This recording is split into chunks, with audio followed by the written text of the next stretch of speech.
Hola, bienvenidos a una nueva emisión informativa de Contexto Global por France 24. Yo soy Andrés Mesa Muñoz y a continuación los titulares.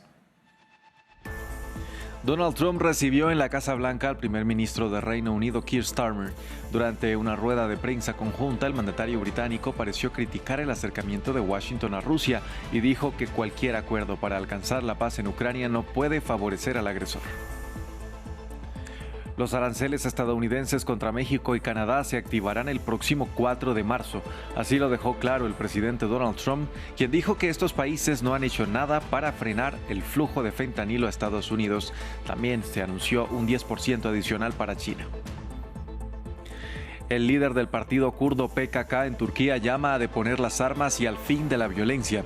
Sus declaraciones abren la puerta a la paz tras 40 años de conflicto que han dejado unos 45,000 muertos y fueron bien recibidas también por la comunidad internacional. En deportes vamos a hablar de tenis porque los premios Laurus, considerados como los premios Oscar del deporte, anunciaron que excluirían de sus nominaciones al italiano Jannik Sinner luego de que este fuese suspendido por un positivo dopaje ocurrido el año pasado. Junto a Luis Méndez damos una mirada a esta información.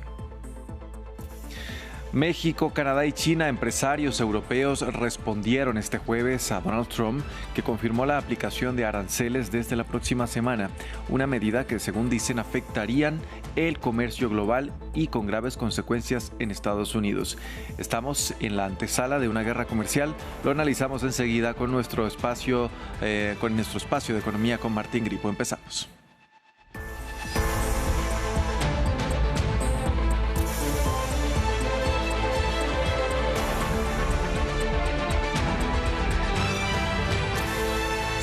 Vamos a iniciar en Estados Unidos, donde ocurrió la noticia del día. En la Casa Blanca se reunieron el presidente Donald Trump y el primer ministro británico Keir Starmer. Uno de los temas centrales que discutieron fue la guerra en Ucrania. El magnate dijo que el cese el fuego debería ser pronto.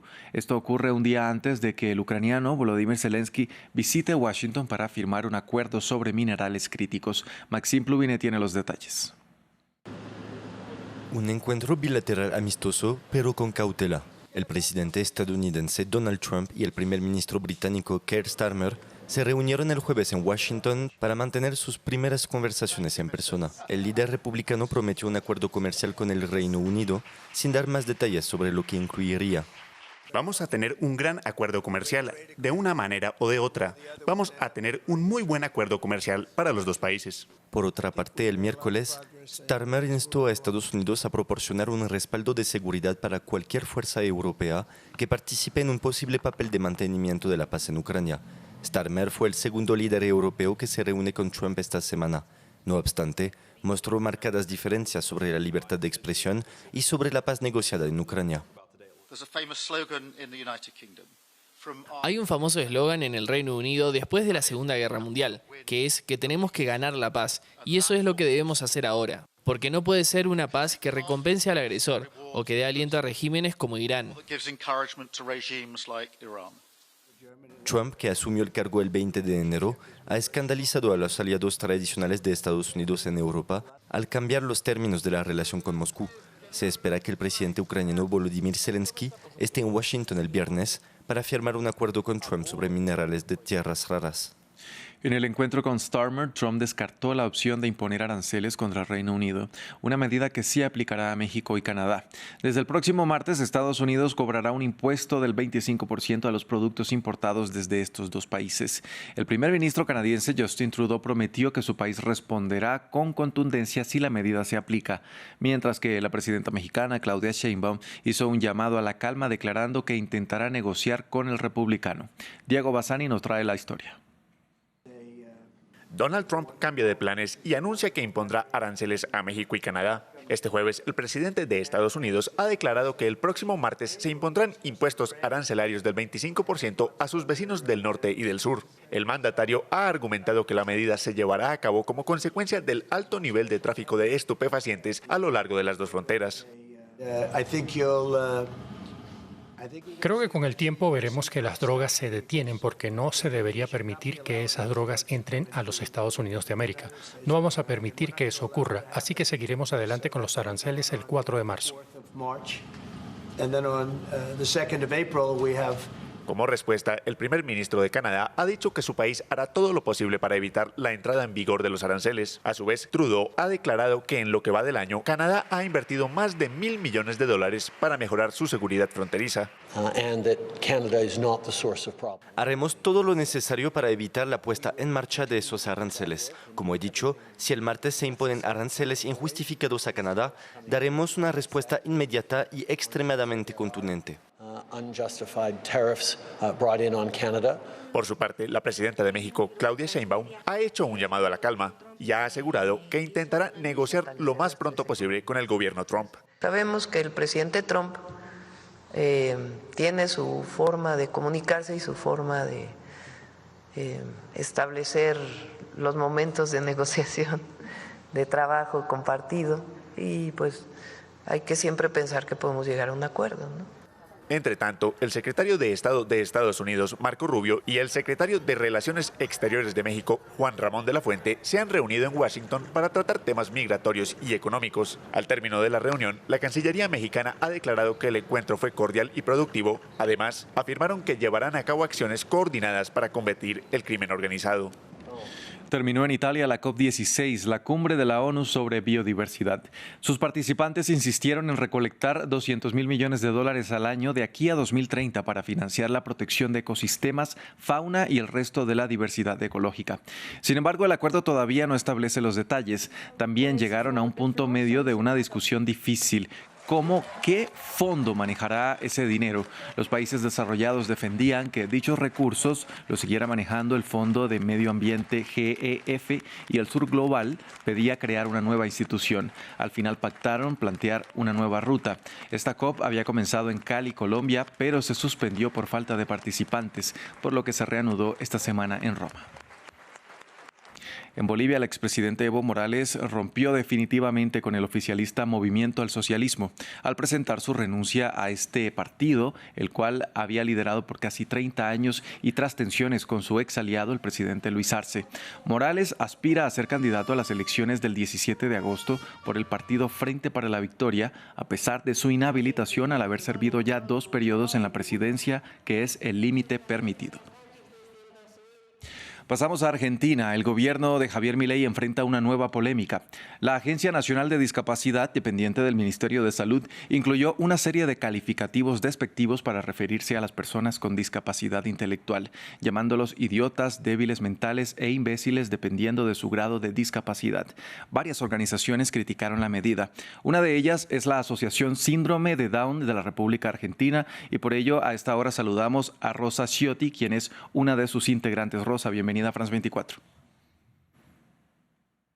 Muchísimas gracias y bueno, gracias por traer este tema que para nosotros también es muy, muy importante y realmente que nos ha choqueado, ¿no? Claro.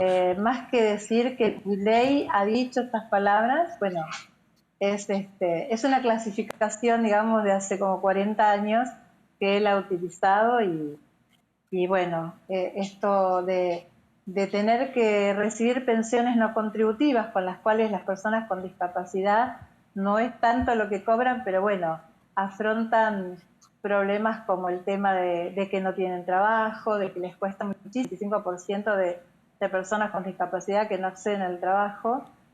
Y lo que digamos argumenta, en este caso la Agencia Nacional de Discapacidad, no a nivel nacional, es que tiene que haber una invalidez para que se pueda cobrar esta pensión no contributiva.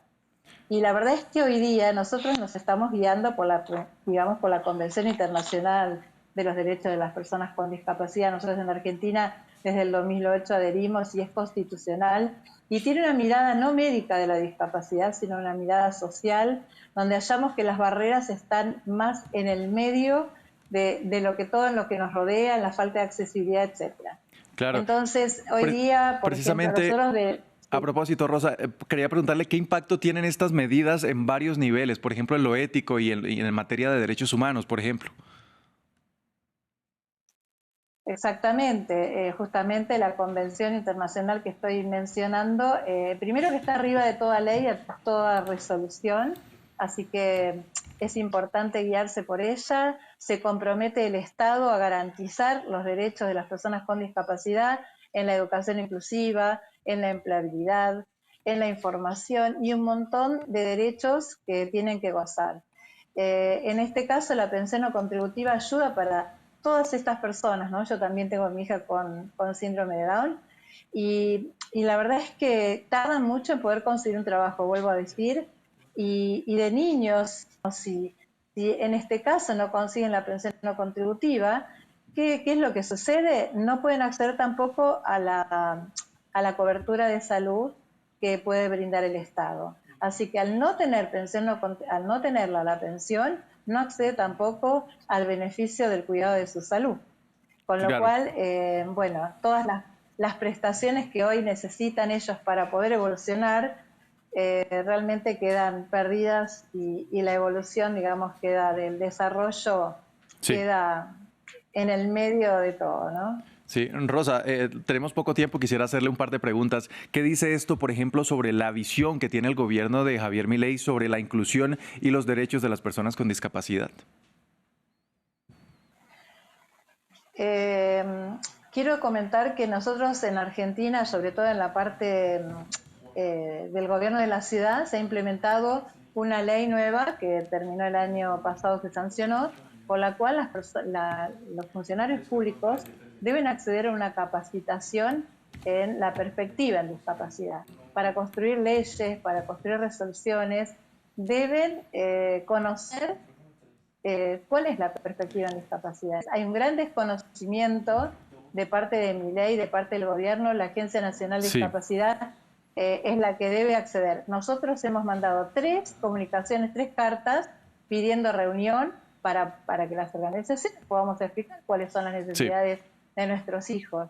Y ellos están totalmente ignorando y realmente es una vergüenza que los criterios hayan salido de esta manera. Yo creo que ni los han leído, no sé, es algo que nos golpea muy fuerte a las familias y nosotros queremos que los problemas económicos, digamos, no vulneren los derechos, ¿no? Claro. De las personas con discapacidad. Sí, Rosa, lamentablemente se nos acabó el tiempo, pero le agradezco su participación aquí en este espacio en France 24.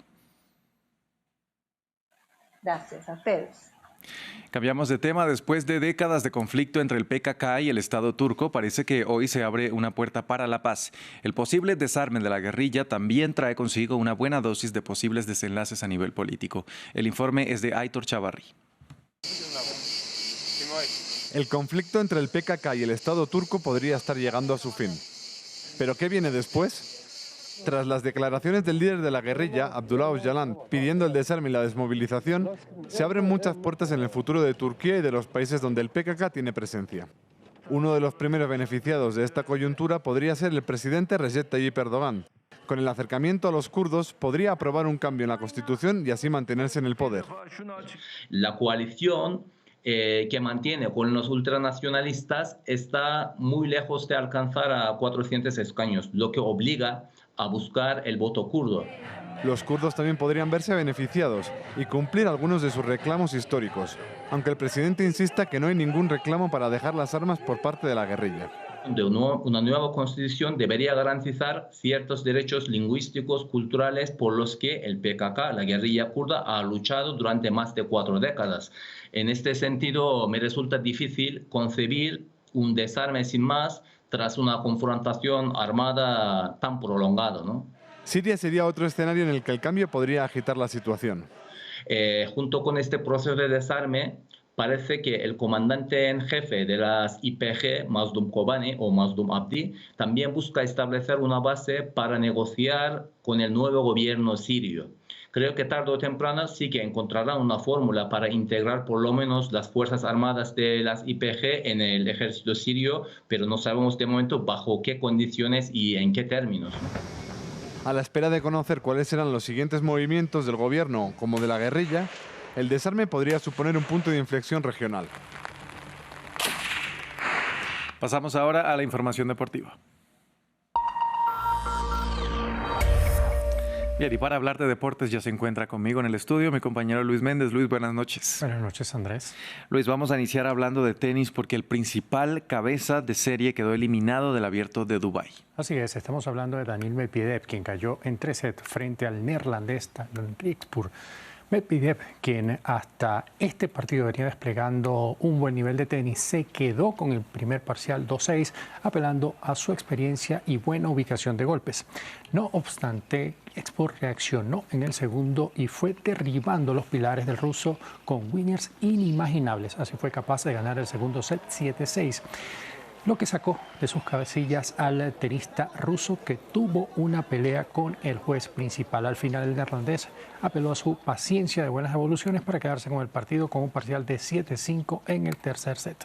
En otro encuentro, el canadiense Félix Auger-Aliassime ganó su boleto a la semifinal al vencer en 3 sets al croata Marin Cilic con parciales de 6-4, 3-6 y 6-2 en 2 horas y 16 minutos de actividad. Auger-Aliassime enfrentará en la semifinal al francés Quentin Halys, quien se impuso en 3 sets al italiano Luca Nardi. Por su parte, el griego Stefano Tsitsipas, cuarto preclasificado de este torneo, venció 7-6, 1-6, 6-4 al italiano Matteo Berrettini y será el rival de Talon Griekspoor en la semifinal. Bien, vamos a seguir con más tenis porque el italiano Jannik Sinner recibió una mala noticia. Así es, el actual número 1 del mundo conoció que no podrá ser nominado al premio Laureus de Atleta del Año tras el caso de dopaje por el que fue suspendido 3 meses. Tras las conversaciones mantenidas en la Laureus Academy, se ha decidido retirar la nominación de Jannik Sinner para el premio Laureus Atleta del Año. Hemos seguido este caso, las decisiones de los organismos mundiales pertinentes y, aunque tomamos nota de las circunstancias atenuantes implicadas, creemos que la prohibición de 3 meses hace que no sea elegible su nominación. Jannik y su equipo han sido informados. La lista definitiva de nominados se dará a conocer el próximo 3 de marzo. Sinner fue sancionado por la Agencia Mundial Antidopaje tras conocerse sobre un caso de dopaje por la ingesta de clostebol, un esteroide anabólico sintético que en el caso de los deportistas aumenta la masa muscular, la fuerza y reduce el tiempo de recuperación de los músculos tras un gran esfuerzo.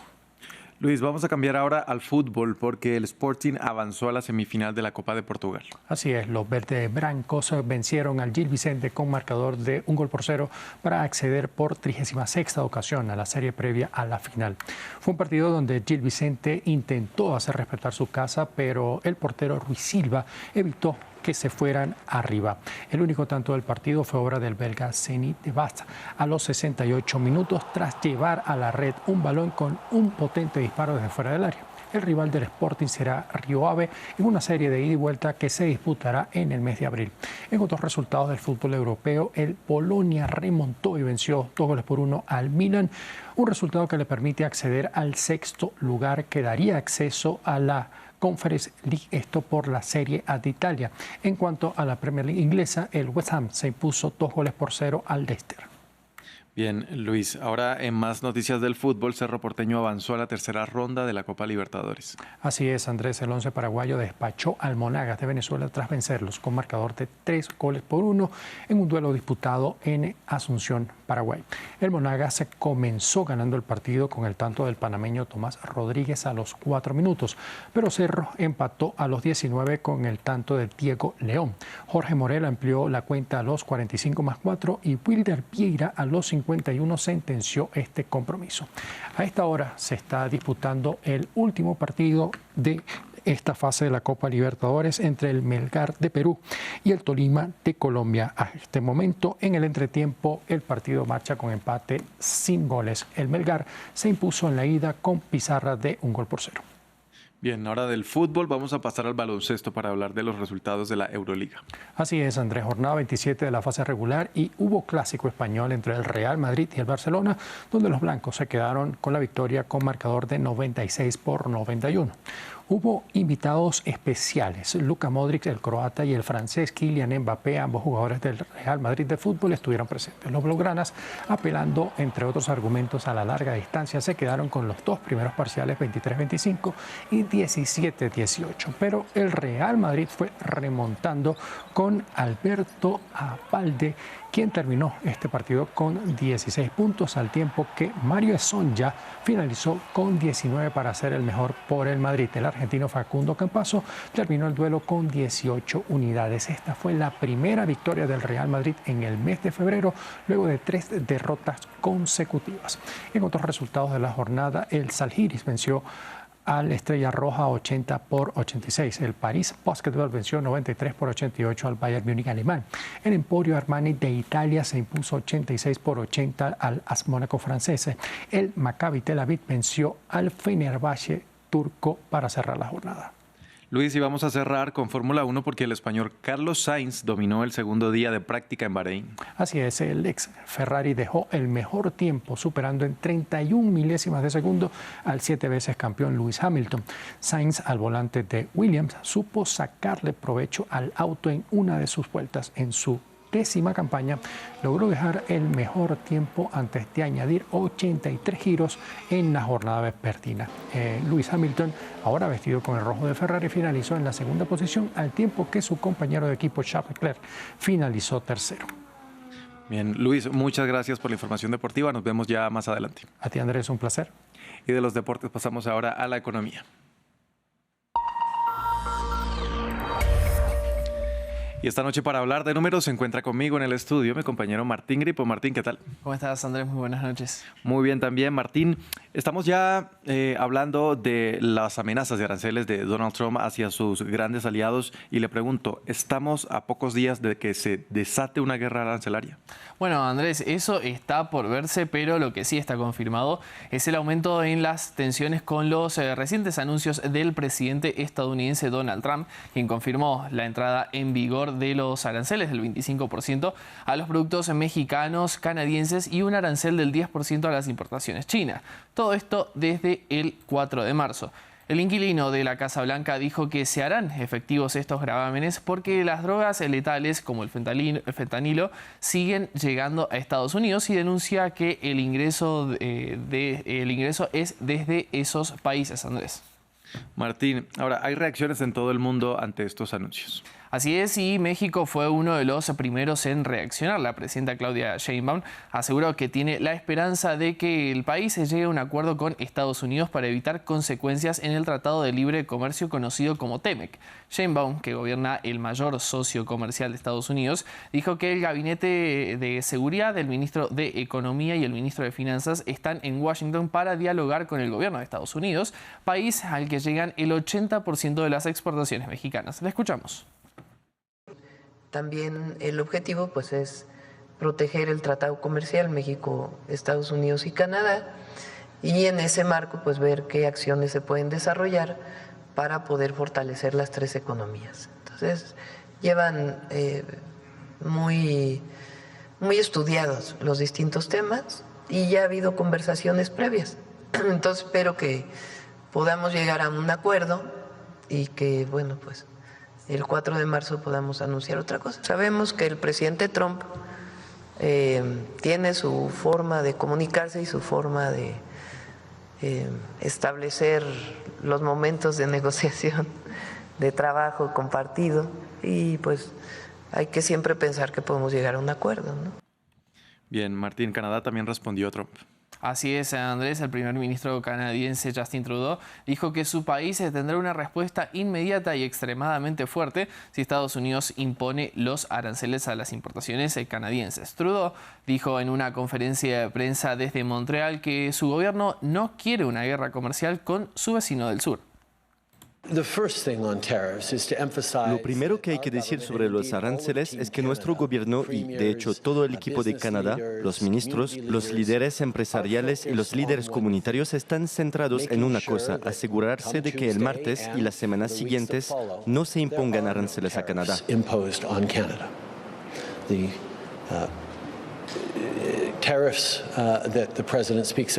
Los aranceles de los que habla el presidente para la próxima semana se centran en la crisis de fentanilo que afecta a Estados Unidos, pero que también enfrentamos en Canadá. Y desde hace meses he enfatizado que menos del 1% del fentanilo que llega a Estados Unidos proviene de Canadá. Y el impacto de los aranceles en las diferentes regiones de Canadá dependerá de la magnitud de los gravámenes, desde su duración y de los sectores a los que se dirigen, según informaron desde el gobierno local. Sin embargo, Ontario y Quebec, las dos potencias manufactureras, se enfrentan a una amenaza importante, al igual que Alberta, que exporta energía a Estados Unidos. Andrés. Martín, China también reaccionó y advirtió sobre consecuencias para la economía mundial. Así es, desde China, como bien lo anticipás, denunciaron que los aranceles y el cobro de tarifas a los barcos chinos que ingresan a puertos estadounidenses afectaría a las cadenas de suministros globales y sería contraproducente para la economía y el empleo de Estados Unidos.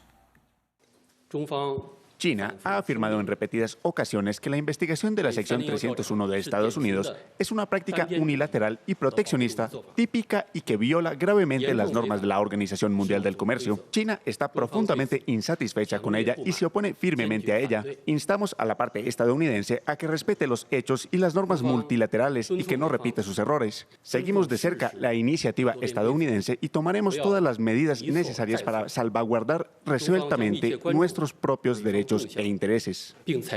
Estas reacciones también llegaron, por supuesto, desde Europa. Martín, ¿qué dijeron al respecto? Bueno, Andrés, te cuento que Trump reiteró su amenaza de imponer aranceles radicales a los productos importados también de Europa con la misma fuerza que a sus vecinos en México y Canadá. Es por eso que desde la federación que agrupa a los empleadores de 35 países advierten sobre las consecuencias en el mundo, pero subrayaron que el mayor impacto lo sufrirá Estados Unidos.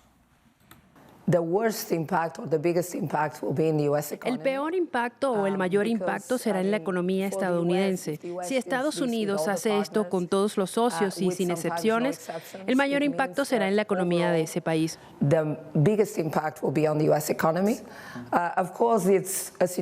Por supuesto, es una situación que no queremos. Es una situación que no necesitamos. Estados Unidos es nuestro principal socio comercial y creo que deberíamos eliminar los aranceles, no crearlos. Pero también confiamos en que incluso si se imponen los aranceles inicialmente, llegará un momento en que Estados Unidos también entienda que es mejor ir a la mesa de negociaciones e intentar eliminarlos. Martín, muchas gracias por la información económica. Nos vemos en una próxima oportunidad. Hasta la próxima, Andrés. Buenas noches. Y así despedimos este segmento informativo en Contexto Global. Gracias por acompañarnos. Continúen con toda nuestra programación.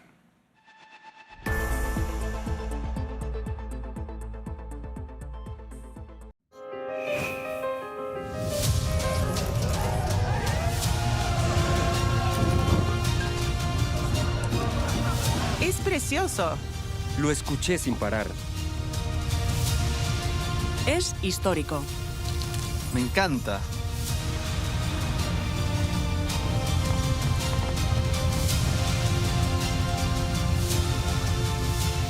La cultura resuena todos los días en France 24.